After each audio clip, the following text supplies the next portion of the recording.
The Heroes of Olympus, Book 3, The Mark of Athena, by Rick Riordan. Chapter 35, Annabeth. Annabeth thought she knew pain. She had fallen off the lava wall at Camp Half-Blood. She had been stabbed in the arm with a poison blade on the Williamsburg Bridge. She had even held the weight of the sky on her shoulders. But that was nothing compared to landing hard on her ankle. She immediately knew she'd broken it. Pain like a hot steel wire jabbed its way up her leg and into her hip. The world narrowed to just her ankle, and the agony. She almost blacked out. Her head spun. Her breath became short and rapid. "No," she told herself. "You can't go into shock." She tried to breathe more slowly. She lay as still as possible until the pain subsided from absolute torture to just horrible throbbing. Part of her wanted to howl at the world for being so unfair. All this way, just to be stopped by something as common as a broken ankle? She forced her emotions back down. At camp, she'd been trained to survive in all sorts of bad situations, including injuries like this. She looked around her. Her dagger had skittered a few feet away. In its dim light, she could make out the features of the room. She was lying on a cold floor of sandstone blocks. The ceiling was 2 stories tall. The doorway through which she'd fallen was 10 feet off the ground, now completely blocked with debris that had cascaded into the room, making a rock slide.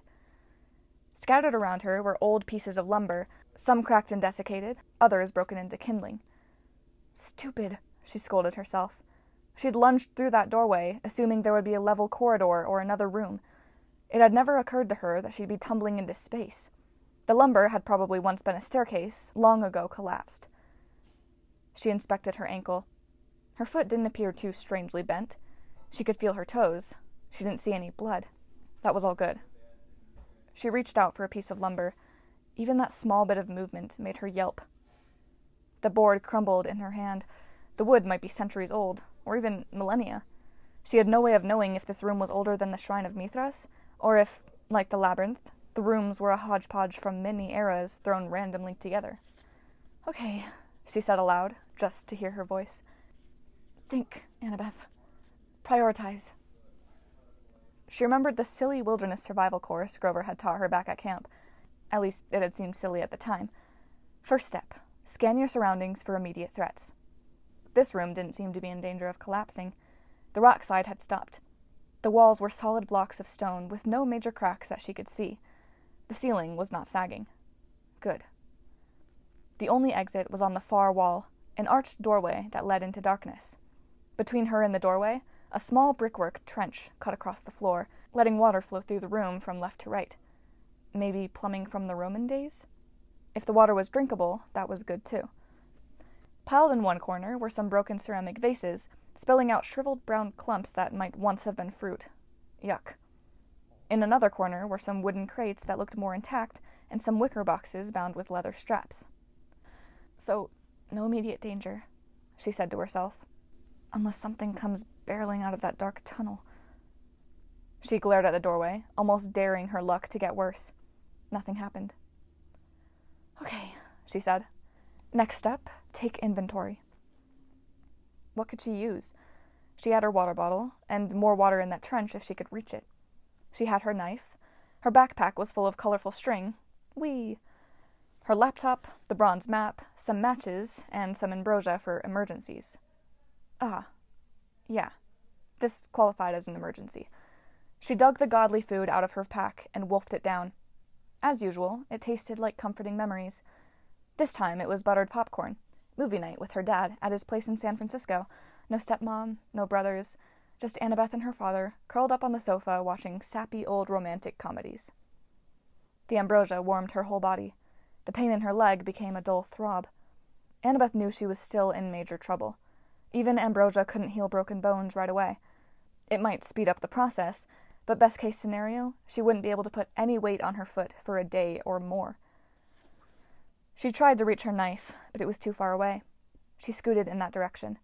Pain flared again, like nails were piercing her foot. Her face beaded with sweat, but after one more scoot, she managed to reach the dagger. She felt better holding it, not just for light and protection, but also because it was so familiar. What next? Grover's survival class had mentioned something about staying put and waiting for rescue, but that wasn't going to happen. Even if Percy somehow managed to trace her steps, the cavern of Mithras had collapsed. She could try contacting someone with Daedalus's laptop, but she doubted she could get a signal down here. Besides, who would she call? She couldn't text anyone who was close enough to help. Demigods never carried cell phones, because their signals attracted too much monstrous attention, and none of her friends would be sitting around checking their email. An iris message? She had water, but she doubted that she could make enough light for a rainbow. The only coin she had was her silver Athenian drachma, which didn't make a great tribute. There was another problem with calling for help. This was supposed to be a solo quest. If Annabeth did get rescued, she'd be admitting defeat. Something told her that the Mark of Athena would no longer guide her. She could wander down here forever, and she'd never find the Athena Parthenos. So, no good staying put and waiting for help, which meant she had to find a way to keep going on her own. She opened her water bottle and drank. She hadn't realized how thirsty she was. When the bottle was empty, she crawled to the gutter and refilled it. The water was cold and moving swiftly, good signs that it might be safe to drink. She filled her bottle, then cupped some water in her hands and splashed her face. Immediately, she felt more alert. She washed off and cleaned her scrapes as best she could. Annabeth sat up and glared at her ankle. "You had to break," she scolded it. The ankle did not reply. She'd have to immobilize it in some sort of cast. That was the only way she'd be able to move. She raised her dagger and inspected the room again in its bronze light. Now that she was closer to the open doorway, she liked it even less. It led into a dark, silent corridor. The air wafting out smelled sickly sweet and somehow evil. Unfortunately, Annabeth didn't see any other way she could go. With a lot of gasping and blinking back tears, she crawled over to the wreckage of the stairs. She found 2 planks that were in fairly good shape and long enough for a splint. Then she scooted over to the wicker boxes and used her knife to cut off the leather straps. While she was psyching herself up to immobilize her ankle, she noticed some faded words on the wooden crates. Hermes Express. Annabeth scooted excitedly toward the box. She had no idea what it was doing here, but Hermes delivered all sorts of useful stuff to gods, spirits, and even demigods. Maybe he dropped this care package here years ago to help demigods like her with this quest. She pried it open and pulled out several sheets of bubble wrap, but whatever had been inside was gone. "Hermes!" she protested. She stared glumly at the bubble wrap. Then her mind kicked into gear, and she realized the wrapping was a gift. "Oh, that's perfect!" Annabeth covered her broken ankle in a bubble wrap cast. She set it with the lumber splints and tied it all together with the leather straps. Once before, in first aid practice, she'd splinted a fake broken leg for another camper, but she never imagined she'd have to make a splint for herself. It was hard, painful work, but finally it was done.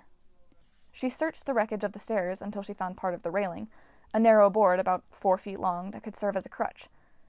She put her back against the wall, got her good leg ready, and hauled herself up. Whoa. Black spots danced in her eyes, but she stayed upright.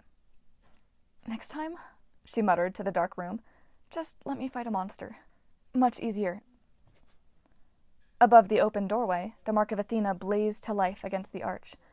The fiery owl seemed to be watching her expectantly, as if to say, "About time. Oh, you want monsters? Right this way." Annabeth wondered if that burning mark was based on a real sacred owl. If so, when she survived, she was going to find that owl and punch it in the face. That thought lifted her spirits.